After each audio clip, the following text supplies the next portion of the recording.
What is a dojo? A dojo is a place we come to work. It's one thing to get a bunch of information and put it in our heads, and it's a totally different thing to apply the information. Most people will spend their entire lives accumulating information and never take the steps that they need necessary in order to actually change their lives for the better and make their lives better. But that's not you. If you're here today, whether you're catching it now or catching it on the replay, one thing I know for sure is that you are very interested in doing what you need to do to take your life to the next level. So I'm so glad you're here. Today's conversation is about boundaries for the special people that need them, who are dealing with addicts, alcoholics, or otherwise narcissistic, toxic, dysfunctional people. That is a mouthful. Sometimes you might be thinking this boundary stuff is great, but people do not understand who and what I'm dealing with here. So your normal boundary little stuff is not going to work with my person because my person just doesn't seem to get it. And you keep banging your head against the wall over and over again, trying to set a boundary, and they keep crossing them. It's like the old joke, why did the narcissist cross the road? Because they thought it was a boundary. You said it, they cross it. You said it, they cross it. So you want to know, hey, Heidi, what's the magic formula so that I can learn how to do this and it'll actually work this time? I'm so glad you're here because that's what we're going to talk about today. Why do you need them? How to set them? I'm even going to give you the language to use around the boundary that was asked for when I introduced this topic of the week. So I'm super excited to give you that and teach you the number one ninja success secret that's going to catapult your boundaries to the next level. If you're new here, welcome home. I'm Heidi. I'm so glad you're here. I'm glad you found me. This is a big place to be found. I believe in divine appointment, divine design. If you're here, that must mean something very important, that you need to be here. You're at the right place at the right time. And we deal with all things codependence, dysfunction, and toxic relationship recovery. And we specialize in addiction in the family. But you don't have to be dealing with addiction to understand toxicity and dysfunction. It can be any kind of flavor. And we deal in all flavors here. We're like Baskin Robbins. We've got 31 flavors of cuckoo crazy, and we know how to deal with each and every one of them. So I've dedicated my life to dysfunction so that I can come help you. Isn't that good news? I stopped dealing in it in my own life so that I can help you deal with yours. As like a ninja expert, I heard this saying one day, like you either want a travel agent or a tour guide. And a travel agent can play your journey, but a tour guide's going to take you on it. And I'm a tour guide. I'm a Sherpa. I'm going to take you through the valley and get you to the other side. Now, on Wednesdays I go live, and Wednesday nights is my private group where we come and actually see your face. And that is called Life School. And every Wednesday night we meet in a semi-private group coaching experience. And tonight happens to be the topic, Speak Your Truth. And boundaries is a part of that. So we'll be deep diving into that tonight in our private space. Now, if you're interested in going deeper with me at any point and you want to find out about Life School, which is where we put all of our courses and programs in one big place, and we meet as a family over Zoom so that we can all see each other and connect, go over to lovecoachheidi.com and check that program out, because I do believe that it'll take you to the next level. I know how much these videos are helping you. I love your feedback. Thank you for your feedback and your comments. They mean the world to me because I'm here to help you. I'm put on this planet to deal in this space to help you. I know I'm perfectly clear that I've turned my pain into purpose, and I know what I'm here to do, and I'm glad it's helping, but I'd like to help you even deeper. I'd like to really come alongside of you in a much deeper way. I always long to do that, so you can count on me to remind you of that opportunity every single time we meet together. All right. So let's dive into our boundary topic. Here we go. Why is this such an important conversation to have? Well, because you're tired. You're exhausted. You feel overwhelmed. You feel completely abused or used or neglected or forgotten or run over or bulldozed, any number of things. And I'm going to tell you, life is too long to feel that way on a continual basis. It's like every day you stand up and try to assert the boundary again or give your bottom line. And again, they keep crossing them. So why this is so important is because you deserve to have peace. You deserve to have love, and you deserve to have calm. And some of us are kind of used to dealing in that chaos. We don't know what to do with ourselves when it gets too calm. And that's a That's another problem. That's a higher quality problem that we have when we get into codependency and toxic relationship recovery. But for right now, it can really hijack you. You know, this feeling of being manipulated, this feeling of being taken advantage of or used or violated can really be excruciating. You know, even when you know you're being violated and you're crossing your own boundaries. And I just had this discussion with one of my private clients recently where it's like, man, he knew that he had set this boundary and it was crossed. And there's this feeling of like self-betrayal. Once you're aware that your boundaries are continually being crossed and you kind of set them, but you didn't hold them, that's a whole nother kind of special hell of that self-betrayal feeling. And then our self-esteem starts to take a toll, you know, and we just continue. It's like when people violate your boundaries, what do you lose is yourself. You lose your ability to stick up for yourself and have the confidence in yourself that you forget that you actually do deserve better at some point. You get so used to people taking advantage of you or doing the wrong thing when you're doing the right thing that you just think, well, this just must be the way it is with everybody. But I assure you that it's not. It's not that way with everybody. And you certainly can have the relationships that you deserve. So who do you need to set boundaries with? You know, when I introduce this topic, I want you to know boundaries can be in a person, a place, or a thing. And it's kind of like when we start boundaries, we start learning about boundaries, we're a beginner. You know, we come to the dojo and we learn the ways of the Jedis, and we're a beginner. And the boundaries at first are like people. Okay. Oh my God, my mom. I have a toxic mother. I have a controlling partner. I have a boss that's volatile. I have a child that's addicted. I have, you know, these people, and it's very clear, okay, this is where we're going to work on. But when you get into apprenticeship in your boundaries and you start really like diving deeper into them, you see, I also need to set them with places in my life. Maybe my place of employment and my home, or maybe my social life and my church, or, you know, these other areas start to show up. And then when you get into mastery, you realize you need to set boundaries with things as well. And some of those things are the self-medicating tools that we use to cope with the feelings that we're getting when somebody's continually violating and crossing our boundaries. So the cycle that you can be in is like, man, I know I deserve better, but, you know, I want to win their love and approval. So I'm just going to do what I need to do. And I'm going to tell them, I'm going to try to, they should know better. They should know that they're crossing my boundary. And you try that first, you know, holding hope.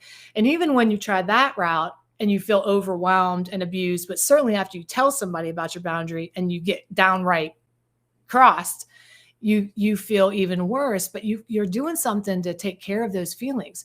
And likely, if you've been feeling overwhelmed for a long time and, hurt for a long time and walked over, likely there is a self-medicating element going on for you to numb that pain away.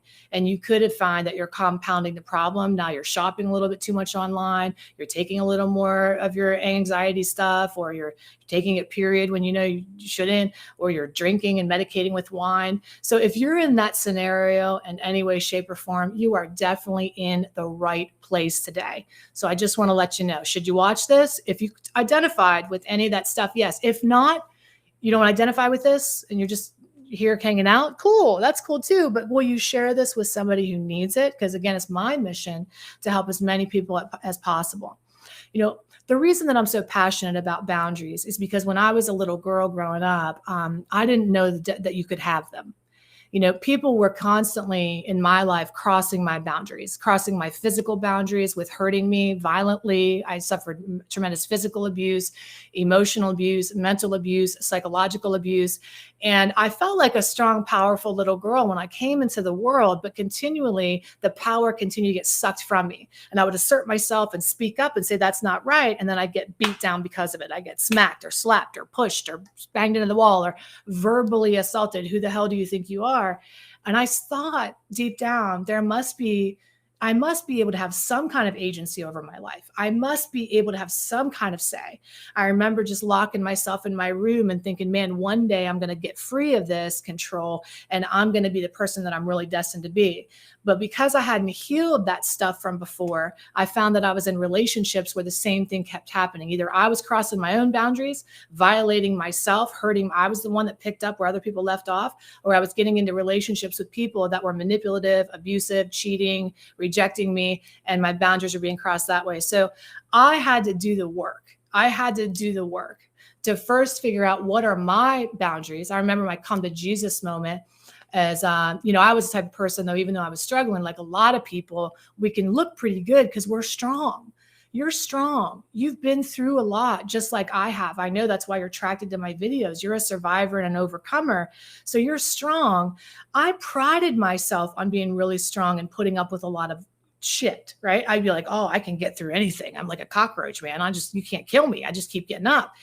And it's like, I loved quotes like that, hey, it's not how many times you get knocked down, man. It's how many times you get back up. But I'll tell you what, at one point in my life, I looked around my life and it wasn't working. And I said, what if life wasn't about getting knocked down and how many times you could get up? What if it was about how to not get the fuck knocked down? What if I didn't have to keep taking the blows?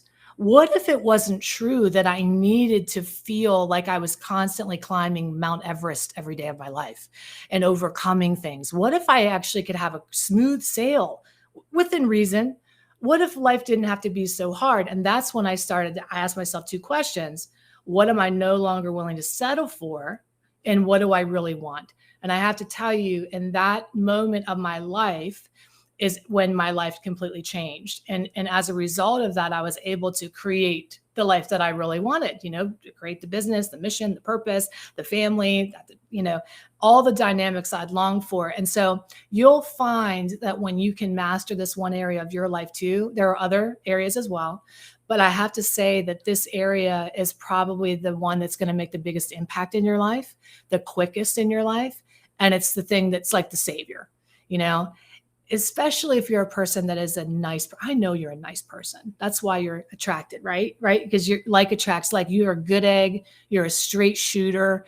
You love authenticity. You crave that from people. You're a good egg. You're there for people. People can count on you. But what you find is you're not being treated equally. It's not reciprocated. You're in relationships that are totally unbalanced. They are not mutually beneficial. You're over-giving. You're over-delivering. You're overextending, and they're constantly taking from you.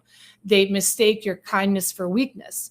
So you get to a certain point in your life probably where people take and take and take, and then you will blow up and explode, and you'll unleash on them and be like, and I put up with this with you and that from you. And they're like, whoa, where did that come from? And you're like, it's inside. I just keep it all in, so you can feel like a ticking time bomb sometimes. So how bad does it have to get for you to set a boundary? Well, if you're here, I know you have to let it get so bad. Once you become an apprentice and you start learning about boundaries even more in detail, you'll find that you set boundaries early on and you don't have to wait for it to get so bad that you're literally ready to blow up. All right. So here's what I'm here to help you. And that we can all be guilty of that. We can turn a blind eye and try to pretend everything's fine and just keep trying our best and trying our best. And that's maybe where you're at. You've tried your best and tried your best. And now you realize something's got to change and something's got to give. Okay. So why is this so hard for most people to actually do the damn thing? If we're really honest, and I want you to start thinking about this as we move through this little mini training today, I want you to have a notebook out. I hope you do, to take some really good notes, because when I come on these Wednesday dojo appointments with you, I want you to understand that I'm here to deliver tremendous value to you. I want you to get up from this conversation today, whether you're watching the replay or catching it now, with some actionable things you can do today in your life. I want to give you the real, okay? I want you to walk away with value that you can apply in your life right now to start to transform things. And I'm going to do that. Okay. So the first thing I want you to think about when you're writing on that journal today is, what are you afraid of with setting the boundary? If you're really honest with yourself, what's your biggest fear with this person? Now, if it's an addict or an alcoholic that you're dealing with, and not everybody is, but some of my clients and students are, your biggest fear likely is along the lines of, if I don't keep giving to them or taking them in or letting them cross my boundary or rescuing them or saving them or helping them, that they'll die. Now, it doesn't get much more dire than that. A lot of us who are really having trouble with boundaries in the real way, okay, not just like playing around, but like the real deal, you're worried that if you set a boundary, you're going to make somebody use drugs. You're going to make somebody drink. You're going to make somebody relapse. You're going to make somebody get out of recovery. These are the real things I deal with in my programs and tonight, it'll be a conversation I have inside of my group, I guarantee, in my private group. Well, if I set that boundary, will I make them drink? Will I make them relapse? Do you have that much control and power? Do you have that level of influence? If it's with a narcissistic person, we can be afraid, especially if it's a parent or a partner, that they'll take their love away, their approval and their rejection. But do you really have it anyway?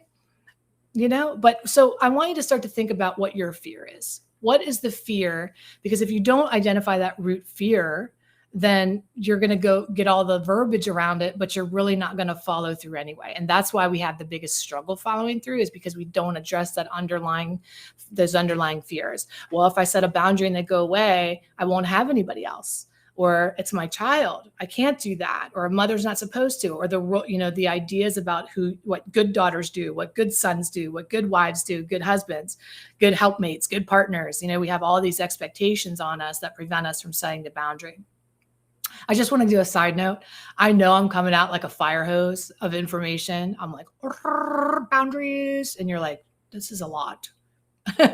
I know it is. So let's slow down a little bit and know one thing.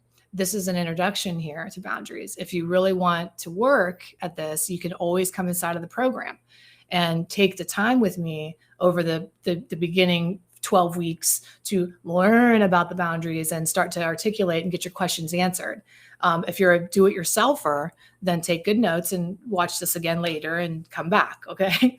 All right, so what's the first step when you set a boundary besides identifying your fear around it? The very first step is to do what I did with that come to Jesus moment, where you actually say, what is it that I am no longer willing to settle for, A? And B, what do I really, really want? So I want you to think about that in your life. Right now, who is the person you need to set the boundary with? Get that person in your mind right now. Close your eyes, picture them crossing your boundary, saying that damn thing they say, doing that damn thing they do, hurting you the way, scaring the shit out of you, whatever it is they're doing. Take a deep breath and say, okay, that's the person. Now, what am I no longer willing to tolerate? What feelings or what behaviors, and what do I want to experience instead? So for some of us, it's going to be, my bottom line is I want a sober home. My bottom line is I don't want any kind of verbal abuse. My bottom line is I don't want to be taken advantage of monetarily. I won't be giving any more money away. Every one of you are going to have you're going to have a different boundary than anybody else. Yours is going to be unique to you, and you might have several. You're like, just one boundary? No, many boundaries. I want you to make a wild list of all of your heart's desires and what you don't want, so that you have it in front of you, because that's your North Star. And these are the things that you're going to commit to yourself that are just not an option for you anymore. It's not an option for me to have alcohol in my home anymore.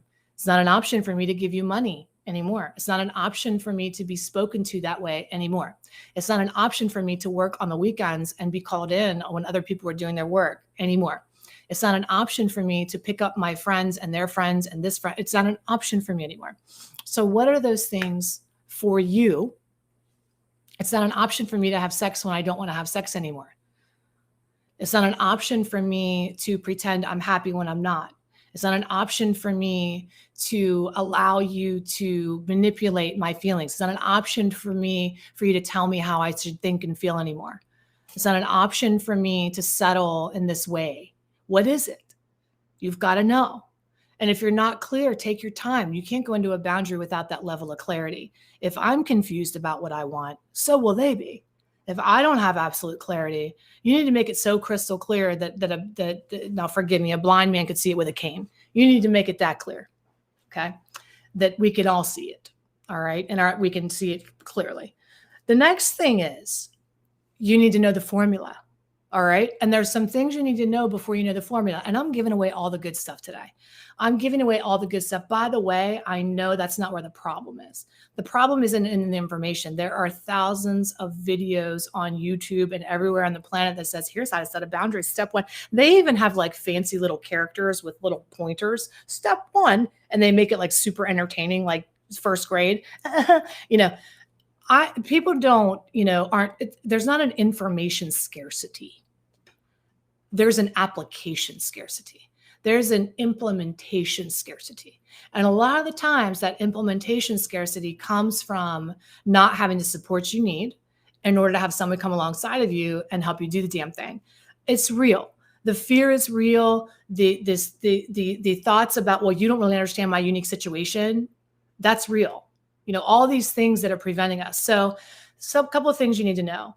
You cannot, under any way, shape, or form, have any control and manage somebody else's feelings about your boundary and set a boundary at the same time. They are mutually exclusive things. If I'm going to set a boundary with you, I have to make a conscious decision to detach from your feelings about that boundary. I can't worry about how you're going to react to it. If I'm worrying about how you're going to react to it, guess what I'm already doing? I'm already kind of like bending my boundary to make sure I can get the outcome for you that you're not going to be upset. I'm already trying to manage your feelings around it. I can't do that. Guess how they're going to feel about your boundary?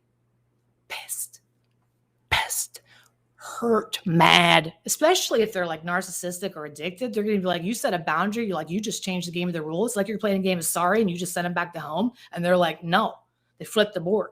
They're like, I'm not playing with you anymore. They're going to get angry because the only reason, especially a narcissistic person, the only reason that type of person actually wants to be in a relationship with you is because you play by their rules. You let them win and you walk on the eggshells and do the damn thing and they manipulate you like a puppet and they like that. So the minute that you're going to change the rules is the minute that they go, oh, hell no. So when you set a boundary with somebody like that, you should absolutely 110% expect them to be pissed royally. Anything else, a healthy person, you can expect them to go, well, that kind of sucks, but okay. They're going to have some kind of opinions about it, but I guarantee you that they're going to say, all right, they're healthy. What else? If they fight you, that's a really good indicator you need to set that boundary. If they're like, well, wait a minute, if they try to manipulate, you're like, okay, this needed to happen. So you can't take care of their feelings. They're going to be, and you can say to them, now I know I'm going to set a boundary and you're going to feel some type of way. And you need to go take care of yourself. And I'm not the person to make you feel better about the boundary I'm setting with you. And then here's the magic formula.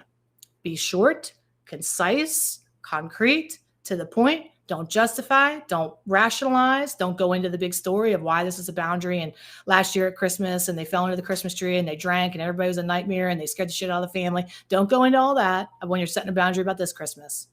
You stay in the present moment and you keep it short and sweet and concise and to the point. When you drink in this house, I feel anxious, upset, and disrespected. I want a sober home. If you drink in this house, you will be leaving this house on your accord or off your accord. You'll participate in your exit or you'll be exited. Okay. That's it. There is no, so sorry, the family just can't handle it. And when we see you drunk, we all get there's none of that. This is what's going to happen. You also set a boundary in peacetime and not in war. You don't wait for the cocktail to come out before you say, I don't want you to drink on Christmas. You say to somebody, hey, I want to have a family talk about the holidays. Here are the family rules at the holidays. There will be no alcohol in this house at all. Whatever it is, verbal abuse, verbal beratement, verbal whatever. When you speak to me that way, I feel completely violated, abused, and disrespected. If you continue to speak to me that way, I'm exiting this conversation and completely removing myself from dealing with you at all. Period. We don't want to do that because we're like, well, wait a minute. You mean I have to not deal with that person? I want to deal with them. I just want them to stop doing that. That's like saying I want a dog not to bark. That's like saying I want a chicken not to cluck. I want a toxic person without the abuse. I want an alcoholic without the abuse. I want an addict without the abuse. None of that is possible. It's not possible. So the quicker we can come to understand that perhaps and potentially what you're asking for from this person as a boundary is really just an empty wish that's just never going to come true.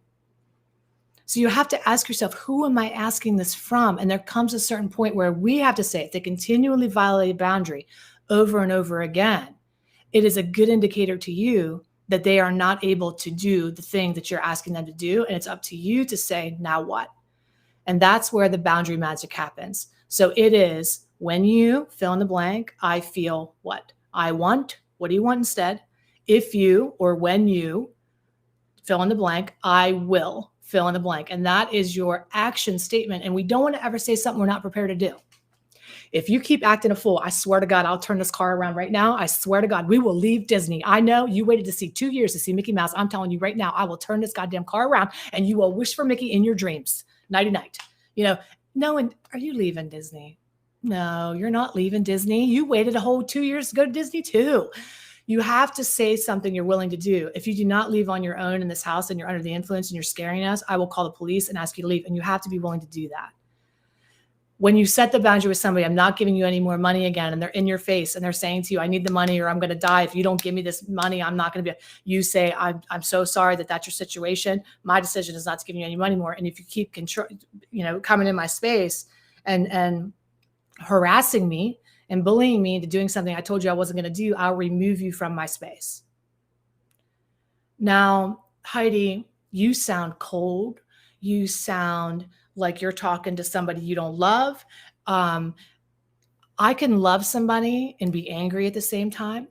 I can love somebody and be convicted at the same time. I can love somebody and be passionate in my dedication to me at the same time.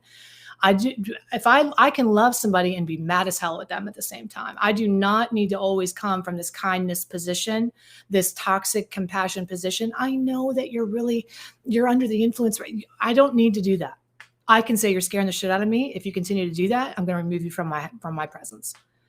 I know that it is scary to do that. I know because I deal with it with my students and clients every day who have these real conversations with their spouses and their children and their loved ones on a daily basis. Narcissistic people, and they're in dangerous situations, some of them. I totally get it. And I trust me when I say I'm not taking this lightly. I do know the hotline.org, and you should too. If you're in a scary situation where somebody is scaring you, or they're threatening to kill themselves, or they're threatening to do something else completely off the rails, that you should take those things seriously and call the right people that you need to call in that moment to back you up and support you in those situations. The reality is you are in these situations.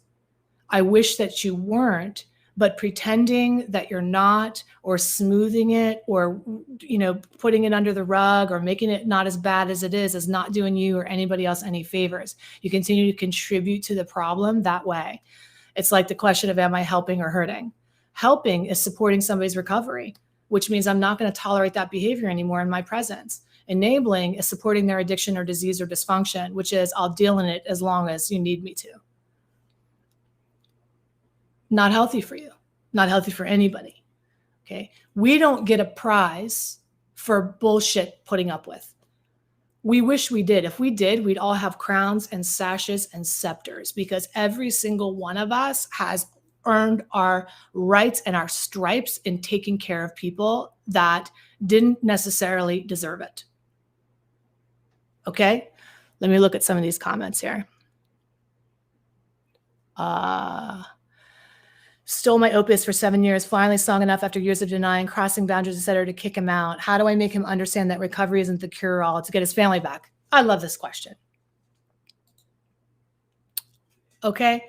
This is a beautiful question, because you can't make somebody understand this. That's the work of their recovery. Like, somebody thinks, oh, I'm going to get into recovery and my life is going to be magically changed. It's like, I would have people come into my family program and I get hot. Look at me. I'm putting up my sleeves because I'm going to dig into this. I love this question, and thank you for asking it, Stephanie. It's a really, really good one. People think that because they magically get into recovery, all of the problems went away. Well, I'm better now. And you want to bring up the past, right? You want to say, like, hey, man, I'm angry. I've got some hurt here. You did some dumb shit. You hurt the family. You stole. You took money from us we didn't have. You did whatever. And they're like, but I'm in recovery. And when you say that kind of stuff, you're living in the past. And that makes me want to use drugs because you should support my recovery. All right. Here's the thing. You can't make them understand the pain and hurt that you're going through. Their recovery will do that for them. When they get into a recovery program, God willing, they ever do, there'll come a time in that recovery where they will wake up out of their narcissistic trance and go, I think I might've hurt some people. Addiction looks exactly like narcissism. There is no compassion and there is no empathy for you, Stephanie. So the best thing that you can do is stop waiting for him to recognize the pain he inflicted on you, realize that pain is there, and you heal the pain he inflicted. Okay? He didn't cause that trauma to the family, but as the functioning human in that family, it's your responsibility to heal it, and heal it, especially if there's kids. Okay? All right. Thank you for the comments. Please keep them coming. I hope that was helpful. All right. So here's what we need to know. And thank you for that comment as well about I sound amazing. Thank you. I really appreciate that. That's nice. What I want you to know is that it's in the follow through. You have to get clear. And why we keep failing over and over with our boundaries is because we think we're going to hurt them more by setting a boundary. That's the lie we tell ourselves. Or B, we think that we're going to hurt ourselves more by setting the boundary, right? So we're trying to protect somebody, them or ourselves. And the reality is, aren't you already hurting? You cannot hurt an addict, alcoholic, or narcissist worse by setting a boundary. That would be the only thing to do to actually help them. Okay. That's the only, and even that you might not help them. We don't set boundaries hoping that we're going to inspire them to get help. We set boundaries because we know whether they get help or not, whether they get better or not, we have to get better. Whether they get better or not. Okay. The other thing that takes a significant toll is that, what is this? Wow. Impeccable timing for me as what I've been carrying guilt from, staying away from two important people who are alcoholics and drug addicts. Yes. That's the other thing too, is like we have this complex guilt. Like, Linda, this is is it India? India. Love that. You're beautiful as well. Here's the thing. We feel guilty because in our society, there's this thing called toxic compassion, which is like, oh, I should feel bad for you because you're an addict or an alcoholic. And you're just doing that to me because you're an addict or an alcoholic. Your intention isn't to hurt me. You're just hurting me because you're an addict or an alcoholic or narcissist. And I get it. That's the difference between manslaughter and murder is intent. Guess what? Whether it's manslaughter or murder, we're still dead. So whether the addict or alcoholic intended to hurt you or not, because of their wounding, you're still hurt. It's death by 1,000 deaths. Thank you. I'm glad. Thank you. Hi. Thank you. Say, I love your videos. You learn so much. I'm so glad. Thank you.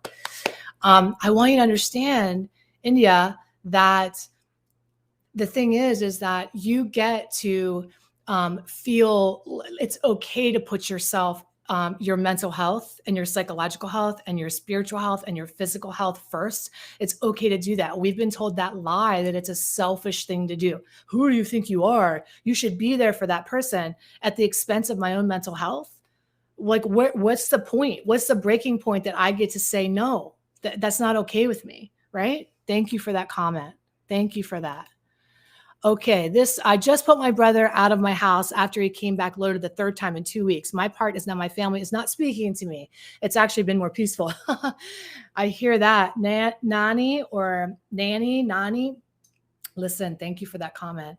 That's the thing. This codependency runs deep, right? In the family. And some of us, it's a cultural thing where in the culture of the family, it's like, it doesn't matter what that family's doing. You take up for them, you put them in. And I get it. I can be a little bit like that, like mafia mentality, like, I'll help you bury the bodies, like that kind of thing. But that loyalty comes with a price. So we want loyalty in a family. We want ride or die.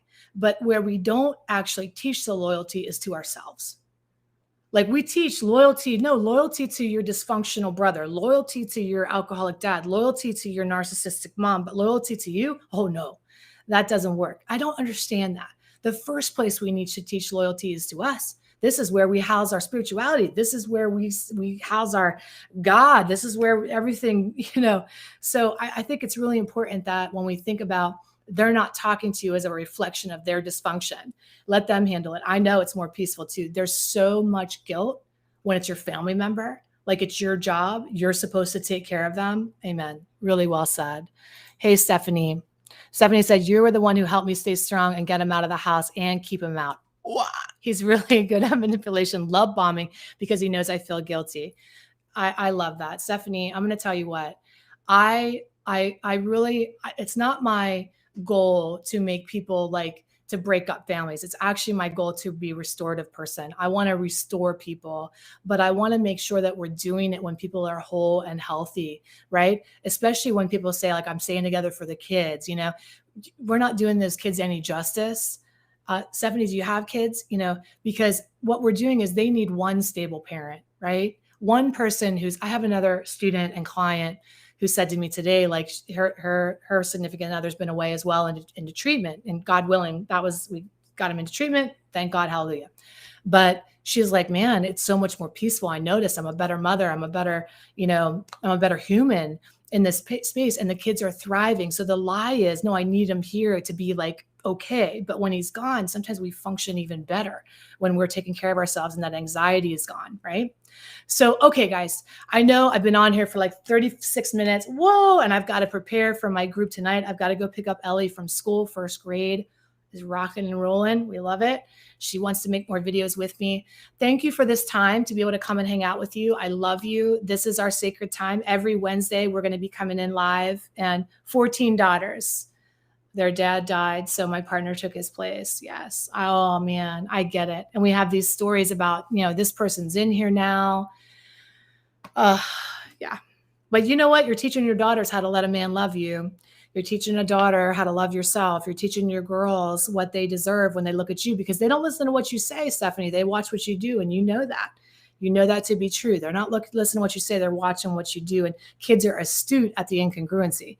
They know when something's out of alignment. Like, hey, you're a hypocrite, so you're walking the talk. You're saying, no, you deserve to have somebody firing on all cylinders. You deserve respect and love and stability, and you are leading the charge. Amen.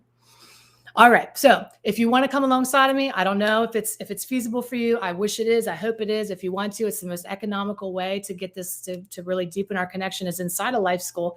If you're interested in it, you can actually have a consultation with me. You can go over to my page at lovecoachheidi.com, and we can do a little connection call, and I can get to know you deeper and see if it's a good fit. All right. And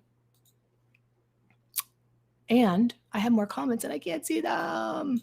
Oh, I'm going to come back. Oh, hey, Alex, the queen. Are you the queen? You're the queen. We're all the queens. So if you want to come alongside of it, good to see you. Inquire about Life School, and I'll be here every Wednesday. So how it goes is Tuesday or Monday, I introduce the topic of the week to get our wheels turning on my private group in Facebook, addiction, codependency, and toxic relationship recovery, and on my YouTube page. Okay, this platform here. So we're on multiple platforms today, and then you write your questions there. All right. So if you can't be on the live stream, I'll answer them for you. On Tuesdays, I upload the YouTube video where I just want to give like a straight answer. This week on boundaries was a topic. So I did toxic moms and boundaries. So if you missed that video, make sure you check it out.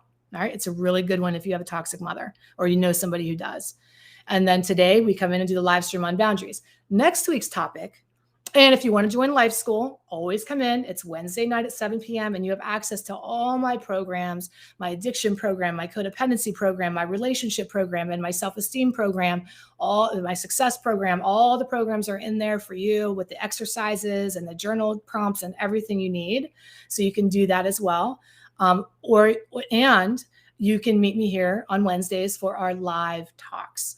We're going to pick a time that really works and see like when we get, this has been really good today. We've had a lot of you in here interacting, which is so important for me. But I love you. I want you to know that, everything that you want, you've been settling in your life for some time, right? You've been dealing in dysfunction for a long time. Me, since the day I was born. Okay. It's hard to believe sometimes that there's something better out there. It's hard to believe. I mean, deep in our hearts, I think we know it. We're like, I do know there's something made for more for me. But we actually get so used to dealing in the shit show that we forget what normal and healthy is. And we wonder if it's even possible. It's extraordinary. When you are in your full power, and I'm not saying you're not going to, yes, you can ask me a question. Go ahead, hun. I'm not saying that you're not going to have problems. Okay. We all have problems on a daily basis, but the difference is, you know who you are. You are rooted in your power. You have your own compass. You trust your own intuition. You align with your judgment, your highest self. And that is the place of confidence and self-esteem that every woman, man, and child deserves, is that place of absolute certainty, and not a place of like, oh, I'm so much better than everybody. That's bullshit, right? I had to pose by the airplane and show you my Gucci bag. No, a real sense of humility, confidence that's like rooted in truth about who you really are, And that's what we want to figure out and uncover and let you know. It's not the question for you. I know I said I was going to go, and I am. The question for you is not how bad can you handle it? How many times can you get knocked down and get up? I know, fucking a lot. The question for you is, how good can you let it get? How good can you let it get? How much money will you let yourself have? How much love will you let yourself have? How much friendship will you let yourself have? How much of the good stuff will you let yourself have? That is the real question for all of us sisters and brothers that are on this path together. Okay? All right. I love you guys so much. I'm going to end this and answer these questions when I get off. I'll see you in all week. Okay. Next week's topic is enoughness. Enoughness. Okay. I'm going to answer this question when I get off. Okay. I promised I'd wrap up. So I love you guys so much, and I'll see you next